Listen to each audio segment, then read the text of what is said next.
Everyone, welcome to in interesting channel education with excitement. आज हम पढ़ने वाले हैं क्लास 6 का पार्ट नंबर 5 वसंत बुक का। स्टार्ट करते हैं।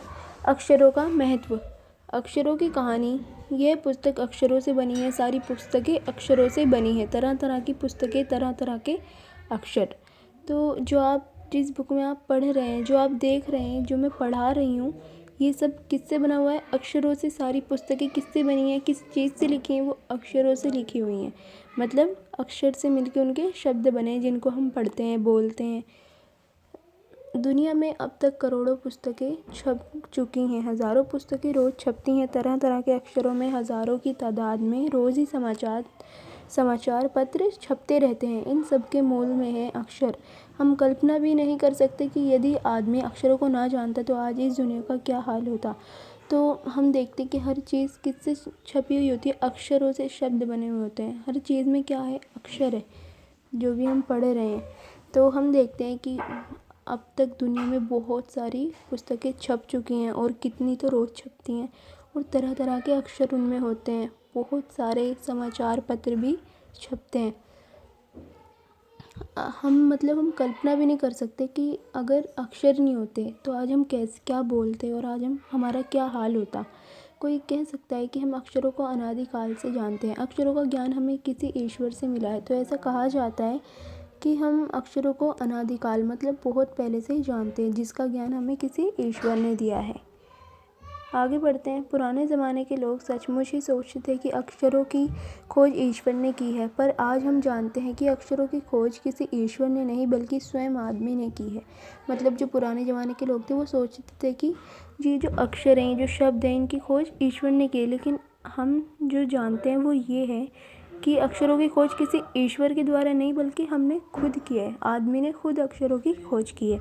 अब तो हम यह भी जानते हैं कि किन किन अक्षरों की खोज किस देश में किस समय हुई। मतलब हम ये भी जानते हैं कि कौन से अक्षर कहाँ बोले जाते हैं और किसकी खोज किस समय हुई। हमारी ये धरती लगभग 5 अरब साल पुरानी है। 2-3 अरब साल तक इस धरती पर किसी प्रकार के जीव जंतु नहीं थे। फिर करोड़ों साल तक केवल जानवरों और वनस्पतियों का ही इस धरती पर राज्य रहा। आदमी ने इस धरती पर कोई 5 लाख साल पहले जन्म लिया।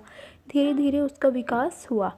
तो हमारी धरती कितने साल पुरानी है? कम से कम 5 अरब साल। ये बुक को भी कितने साल हो गए होंगे छुपे हुए। आप सोच सकते हैं कि कितनी पुरानी है हमारी पृथ्वी। तो पहले तो हमारी पृथ्वी पर कोई मानव नहीं था, मनुष्य तो था नहीं, जीव जंतु भी नहीं थे। कितने साल पहले जीव जंतु नहीं थे? 2-3 अरब साल पहले। लेकिन फिर जानवर हुए, फिर वनस्पतियाँ आई इनकी धीरे धीरे, और इनका ही राज रहा। लेकिन आदमी सबसे बाद में आया है, और फिर आदमी का, मनुष्य का विकास होना स्टार्ट हुआ। कोई 10,000 साल पहले आदमी ने गाँव को बसाना शुरू किया। वह खेती करने लगा। वह पत्थरों के औजार का इस्तेमाल करता था। फिर उसने तांबे और कांसे के भी औजार बनाए। तो 10,000 साल पहले आदमी ने क्या किया? गांव बसाने शुरू कर दिए, मतलब रहना स्टार्ट कर दिया। और वहाँ पर क्या की? खेती करना स्टार्ट किया, और पत्थरों से औजार बनाए जिसका वो इस्तेमाल करते थे। और फिर उन्होंने तांबे और कांसे के भी औजार बनाए। प्रागैतिहासिक मानव ने सबसे पहले चित्रों के ज़रिए अपने भाव व्यक्त किए। मतलब पहले जो मानव थे वो ये शब्द नहीं थे पहले। हम कैसे, मतलब हम नहीं, जो पहले के लोग थे वो चित्र बनाते थे और उनके ज़रिए अपने क्या भाव बताते थे, मतलब अपनी बातें करते थे चित्र बना कर। जैसे पशुओं, पक्षियों, आदमी आदि के चित्र। मतलब पशु के बारे में बताना होता तो पशु का चित्र बनाते थे, पक्षियों के बारे में बताते थे तो पक्षियों का। इस तरीके से इन चित्र संकेतों के बाद वे भाव संकेत अस्तित्व में आए। तो फिर वो इन चित्र के बनाने के बाद फिर उनके भाव समझ में आते थे।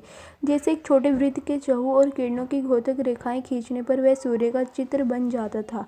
बाद में यही चित्र ताप या धूप का घोतक बन गया। इस तरह अनेक भाव संकेत अस्तित्व में आए। तो वो मतलब चित्र बनाकर ही वो बात करते थे। तब जाकर काफ़ी बाद में आदमी ने अक्षरों की खोज की। मतलब पहले तो हम चित्र से अपने संकेतों को एक दूसरे को बताते थे, लेकिन बाद में क्या हुआ? अक्षरों की खोज हुई। अक्षरों की खोज के सिलसिले को शुरू हुए मुश्किल से 6,000 साल हुए। मतलब अक्षरों की खोज किए हुए कितने साल हो चुके हैं? 6,000 साल। अक्षरों की खोज के साथ एक नए युग की शुरुआत हुई। आदमी अपने विचार और अपने हिसाब किताब को लिखकर रखने लगा।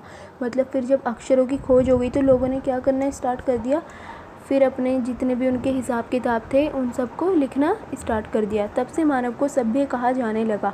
आदमी ने जब से लिखना शुरू किया तब से इतिहास आरंभ हुआ। मतलब फिर उनको, जो मानव थे, उनको क्या कहा जाने लगा, जब उन्होंने लिखना स्टार्ट कर दिया उनको सभ्य कहा जाने लगा और फिर उनका इतिहास आरंभ होने लगा। मतलब वो लिखित में होने लगा जो उनका इतिहास था। किसी भी कौम या देश का इतिहास तब से शुरू होता है जब से आदमी के लिखे हुए लेख मिलने लग जाते हैं। तो मतलब फिर जो देश के बारे में हमें पता चलता है तो वो कब से चलता है, जब इंसान लिखना स्टार्ट कर देता है। ठीक है, और फिर इस प्रकार इतिहास को शुरू हुए मुश्किल से 6000 साल हुए हैं। मतलब फिर इसको 6000 साल हो गए हैं हमारे इतिहास को शुरू हुए हुए।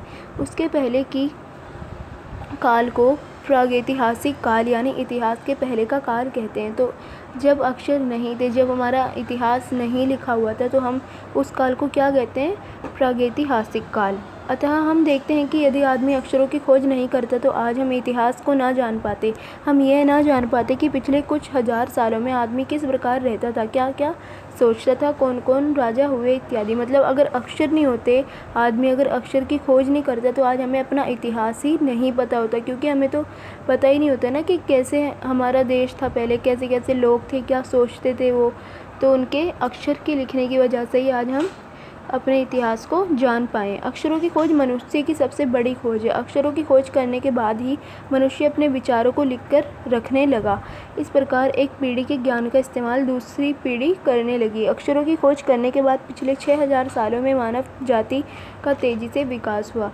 तो अक्षरों की खोज सबसे बड़ी खोज मानी जाती है मनुष्य की। तो फिर अक्षरों की खोज करने के बाद मनुष्य ने अपने विचार जो थे, उसकी धारणाएं जो थी, उनको लिखना स्टार्ट कर दिया और रखने लगे। और फिर एक पीढ़ी दूसरी पीढ़ी, इसको एक पीढ़ी के ज्ञान से इसको दूसरी, और फिर दूसरी से तीसरी पीढ़ी भी इसको इस्तेमाल करने लगी। और फिर अक्षरों की खोज करने के बाद 6000 सालों में मानव जाति का तेज़ी से विकास हुआ। यह महत्व है कि अक्षरों का और उनसे बनी हुई लिपियों का। अतः हम सबको अक्षरों की कहानी मालूम होनी चाहिए। आज जिन अक्षरों को हम पढ़ते या लिखते हैं वह कब बनाए गए, कहाँ बनाए गए और किसने बनाए, यह जानना ज़रूरी भी है। मतलब आज हम जितनी बुक्स पढ़ते हैं, हम कुछ भी पढ़ते हैं तो वो चीज़ बनी किससे होती है, अक्षर से बनी होती है। तो हमें ज़रूरी है कि हम इनको जानें कि ये कैसे बने अक्षर, किसने बनाए, और हमको ये सारा जानना बहुत ज़्यादा ज़रूरी है। तो ये तो हमारी पूरी स्टोरी अक्षरों का महत्व पार्ट 5 क्लास 6 का। आई होप कि आपको ये समझ आ गई होगी, और अगर अच्छी लगी हो तो प्लीज़ लाइक करें और हमारे चैनल को सब्सक्राइब करें और बेल नोटिफिकेशन को ज़रूर ऑन करें ताकि हमारी आने वाली लेटेस्ट वीडियो आपको मिलती रहे। Thank you for watching my video.